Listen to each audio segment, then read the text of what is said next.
Welcome to the Latino Worker Safety Center. We are a dedicated OSHA compliance training center specializing in Spanish and also training in English, Polish, and Arabic. This video is a fall protection refresher and will be presented in Spanish. Bienvenidos al Obrero Latino, centro de entrenamiento de seguridad y dedicado a los trabajadores latinos. Soy Daniel Ramírez, el director del centro, y junto a varios instructores vamos a hablar brevemente sobre sistemas de protección de caídas en la construcción. Las caídas son el caso principal de heridas y de muertes en la construcción, y desafortunadamente los latinos se ven afectados de manera desproporcionada. Todos los lugares de trabajo en los Estados Unidos tienen sus regulaciones alrededor de la seguridad del trabajador. En efecto, estas regulaciones son leyes que se necesitan aprender y seguir. En la construcción y sobre el tema de caídas, el empleador debe de identificar todos los peligros y los trabajadores deben ser entrenados sobre la protección de caídas y los peligros en el lugar de trabajo. El empleador debe proveer los equipos de protección de caídas para los trabajadores y los trabajadores deben ser entrenados sobre el uso de los equipos previstos. Trabajadores deben seguir las regulaciones. No debemos de tomar riesgos de ninguna clase. Siguiendo las regulaciones, cumple con ser un trabajador profesional y no solamente un cualquiera. En la construcción, la protección de caídas empieza a los 6 pies de altura. Durante este breve video, vamos a mirar varios sistemas de protección de caídas.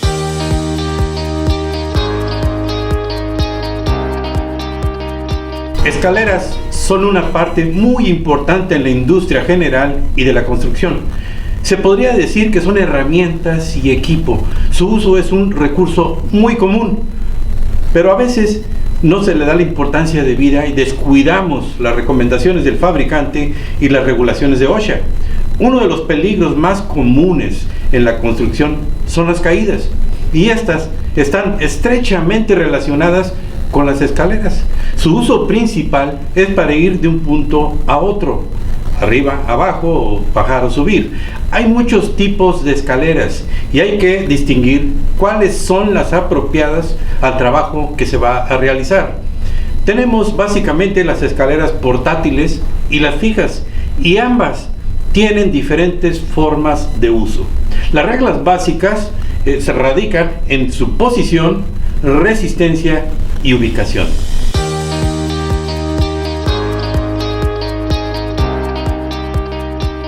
Si nos referimos a las escaleras extendibles portátiles, su posición correcta para subir a un nivel superior es con un ángulo de 75 grados entre el piso y la parte interna de la escalera, es decir, la cuarta parte de la altura de distancia separada de la pared, que también se conoce como 4:1. Su resistencia está calculada en soportar 4 veces un peso previsto. Sin embargo, están clasificadas para capacidad de peso.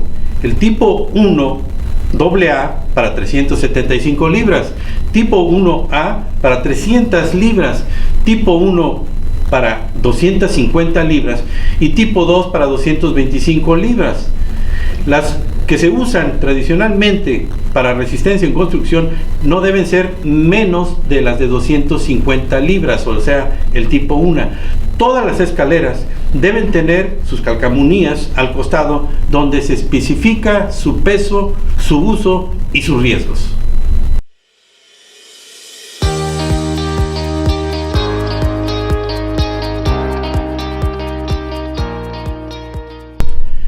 Les habíamos mencionado que el ángulo correcto de la escalera es de 75 grados con relación al muro donde se está ubicando. Y la otra es de que cuando tengamos que acceder a un piso superior, a un nivel superior, la escalera debe rebasar el borde del techo 3 pies hacia arriba para tener el balance cuando abordemos al techo de arriba. Esa es otra. La otra es tratar de acomodar estos, asegurarnos que no se vayan a deslizar. Son los accidentes más comunes. La otra es también donde está en el punto de apoyo de arriba, asegurarlas en el techo para que no se deslice hacia los lados. En lo que respecta a la escalera de tijera, estas no se deben de usar pararse hasta el tope. Debe estar en el antepenúltimo escalón y no arriba. Comúnmente lo usamos porque por circunstancias de no ir a traer una escalera que nos pueda elevar. Y sobre todo también tener los candados seguros puestos en su nivel para que no se vaya a modificar su posición. Esto es lo básico de la escalera que le recomendamos. Si usted es un profesional de la construcción, también es un profesional de las regulaciones del conocimiento de las escaleras.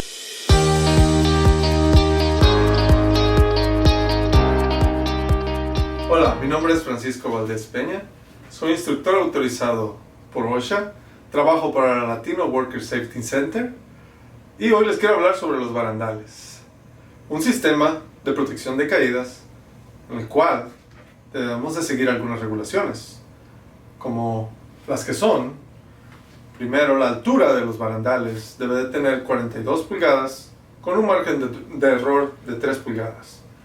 Y tenemos 3 barandales horizontales, el cual el primero, que es el de arriba, debe de tener un soporte de 200 libras como mínimo.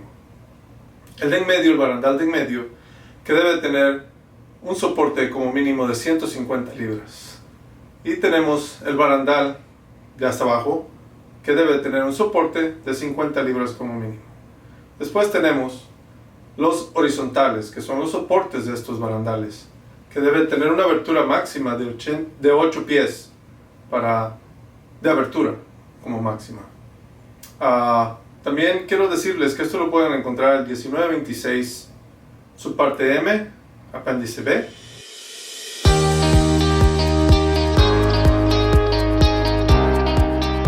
La baranda es otra forma de protección de caídas. Si tenemos barandas a todo alrededor, no necesitamos el arnés. Hay diferentes tipos de barandas. Hay de madera, hay de tubería, hay de cuerdas de acero, pero todas tienen algo en común. La altura. La altura de la baranda tiene que ser 42 pulgadas.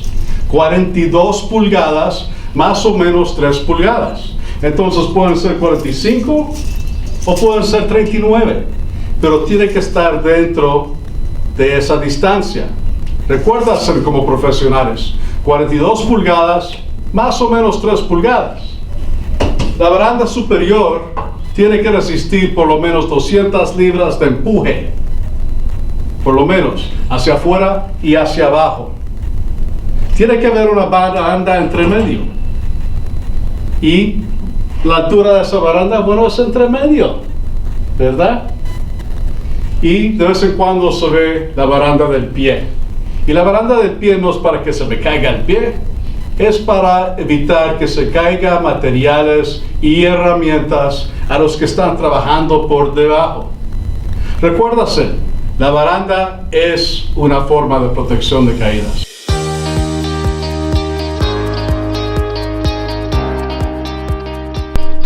La línea de advertencia. La línea de advertencia es solamente para ruferos, nadie más. La línea de advertencia tiene su altura, 39 pulgadas de altura, máximo 34 mínimo. Tiene que ser una cuerda que tenga una resistencia de 200 libras. Lo que soporta la línea de advertencia, en este caso, son unos conos. Los conos tienen que tener una resistencia de caerse de 16 libras. La línea de advertencia para los ruferos tiene que estar armada por lo menos 6 pies de la orilla. Si estamos usando maquinaria en el techo, la línea de advertencia tiene que ser por lo menos 10 pies de la orilla. Si necesitamos trabajar al otro lado de la línea de advertencia, necesitamos protección de caídas. Pero si no podemos usar el arnés o barandas, Entonces necesitamos lo que se llama un monitor. El monitor solamente tiene una cosa que hace: fijarse en los trabajadores, fijarse que no se vayan a caer, que no se vayan a poner en una posición peligrosa. Lo único que hace el monitor. No puede estar pasando materiales o usando herramientas o nada, hablando en el teléfono, solamente fijándose en los trabajadores. Y eso básicamente es la línea de advertencia.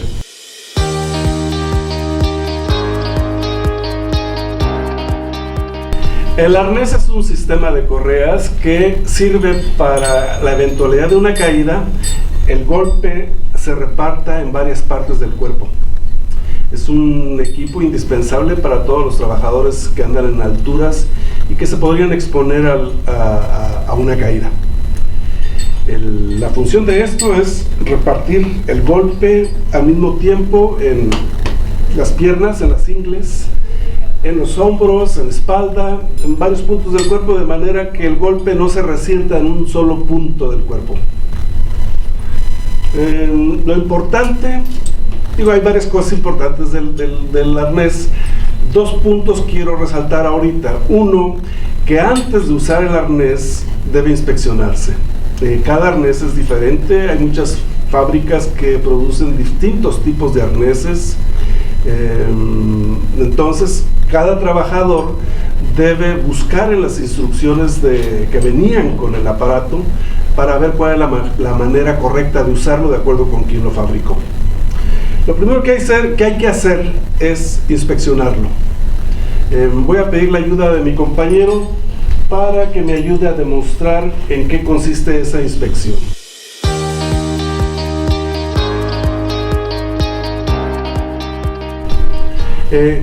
Ya dijimos que se trata de un sistema de correas, entonces lo primero que hay que observar es que esas correas, que generalmente son hechas de un material sintético, no tengan pespuntes sueltos,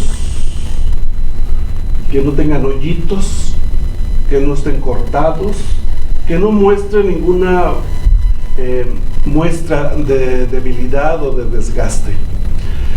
Ya que vean que todas las correas están en perfectas condiciones, podemos revisar ahora las partes metálicas y de plástico rígido. Que estén completas, que no estén quebradas, que no estén rotas. Por ejemplo, mira, aquí está una pieza de plástico rígido que ya dio lo que tenía que dar. En el caso de las piezas metálicas, por ahí vemos que hay algunas piezas que ya empezaron a tener óxido, pero también hay que ver que no tengan quebraduras, que no estén dobladas, deformes, y que no hayan desarrollado de filo, porque podrían cortar esto. Aquí hay donde se unen los herrajes con las correas, también ver que estén en perfectas condiciones. Aquí estas ya están dobladas y la pelusa de la correa ya va a empezar a debilitar el remache. ¿Qué más le podemos ver? Es básicamente eso. Las correas que estén en perfectas condiciones, que las partes metálicas no hayan empezado a tener óxido, quebraduras, dobladuras, todo eso. Y las partes de plástico rígido. La otra parte importante a saber del arnés es cómo colocárselo. Parece que es asunto de niños, pero no, hay varios puntos claves que hay que mantener presentes cuando uno se coloca el arnés, y le voy a pedir nuevamente a mi compañero que me ayude.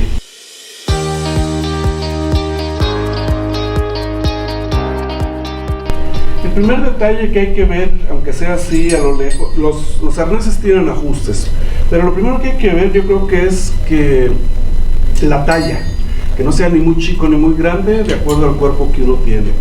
Y después ver los siguientes puntos. Miren, obviamente que el sistema de correas va ajustado al cuerpo, pero la otra parte que también debe conectarse es el arnés por sí solo, no sirve para nada. La otra parte importante es el anillo DEM, que es la parte que va a conectarse con el dispositivo desacelerador. Ahí está. Del anillo DEM, un par de cosas de advertencias.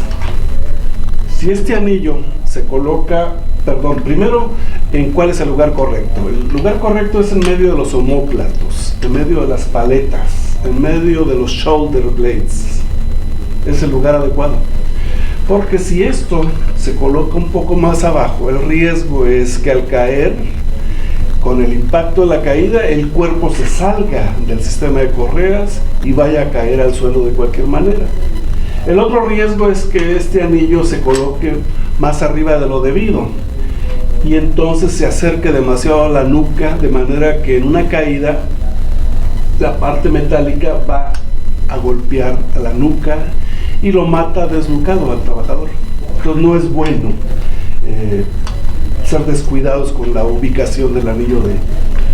Otra parte que hay que ver, otras partes que hay que ver son las del frente. Por un lado, esta correa que va en el pecho, la posición correcta es encima de los pezones. Y finalmente las perneras. Las perneras no deben ir ni muy apretadas ni muy aflojadas, como dice el dicho, pero si están muy apretadas uno no puede moverse, no puede ni caminar, no puede trabajar. Pero si están muy flojas también se corre el riesgo de que en la caída se muevan y te dañen por aquí las cositas que tienes en medio de las piernas, y eso también sería muy grave. Algunos trabajadores tienen algunos trucos para ver el ajuste de las perneras. Uno es el meter la mano abierta y regresarla empuñada. Si esto es posible hacerlo sin dificultad, quiere decir que está bien. Digo que está más o menos cerca del ajuste correcto. Y la otra es simplemente colocarle un par de dedos, a ver si entran o no entran. Está un poquito ajustado pero así es como se dan cuenta si el ajuste es cercano al correcto.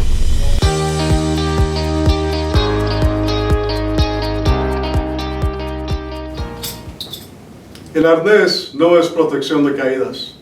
Es parte de un sistema de protección de caídas que incluye lo que se llaman las slingas y un ancla. Hay diferentes tipos de anclas, hay diferentes tipos de slingas. Aquí vemos lo que se llama la línea salvavidas, que es particular para los ruferos y también para los que trabajan en los andamios. Hay diferentes tipos de slingas, hay de material y hay slingas que son ajustables. Hay slingas de acero. Hay slingas con el material recogido. Hay slingas de elástico. Hasta hay slingas de 2 piernas. Hay muchas diferentes clases de slingas no representados aquí. Lo principal es que necesitamos entender nuestro equipo. Necesitamos estar entrenados sobre el equipo que estamos usando. Ciertas regulaciones de las slingas, se habla de los ganchos teniendo un candado para que no se pueda abrir el mismo. En este caso el candado está por detrás y se puede abrir ya después de empujar el candado. No se debe conectar un gancho al otro contra las regulaciones. Cuando se conecta al ancla, tiene que ser compatible. Este ancla no es compatible para este tipo de gancho.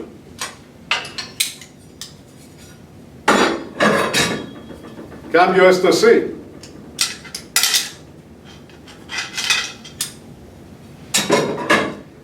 Las slingas normalmente son de unos 6 pies de largo.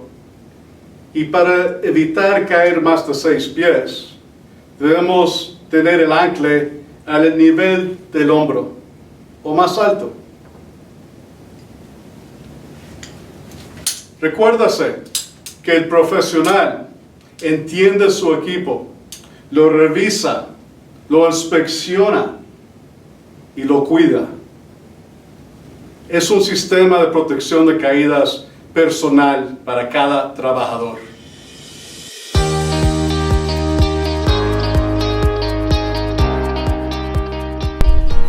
El arnés es parte de un sistema de protección de caídas.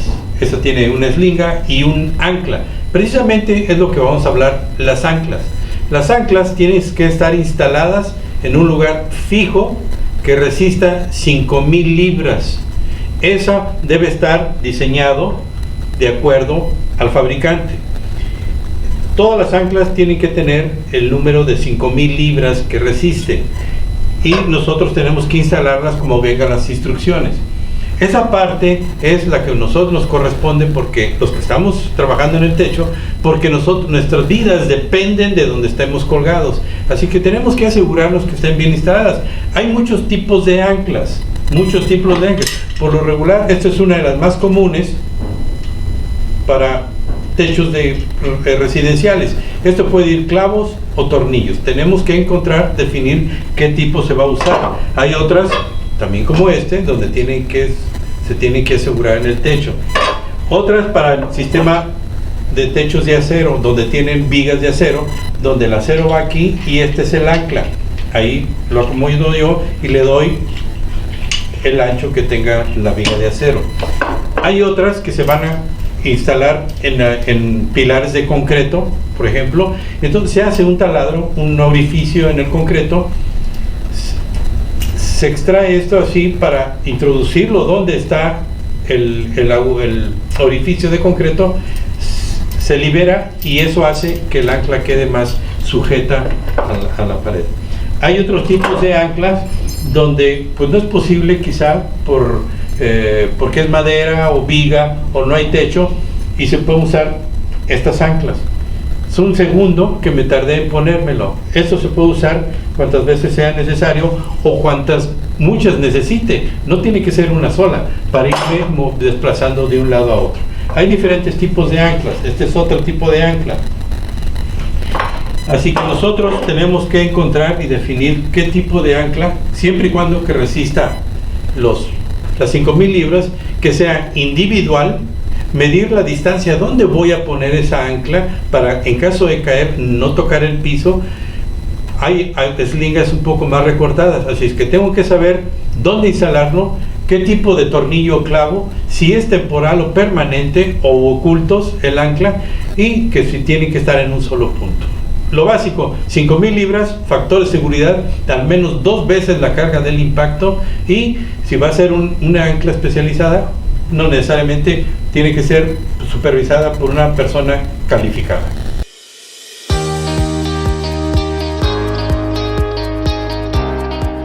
Muy pocos le ganan al latino en el lugar de trabajo, pero ya dejemos de tomar riesgos. Nuestra salud y vida se la debemos a nuestras familias. Recuerde que la construcción es una profesión, y ser profesional es conocer y seguir las regulaciones de seguridad. El Centro del Obrero Latino está aquí para servirles con nuestros recursos de seguridad, entrenamiento y certificados. Gracias por participar. Salud y saludos.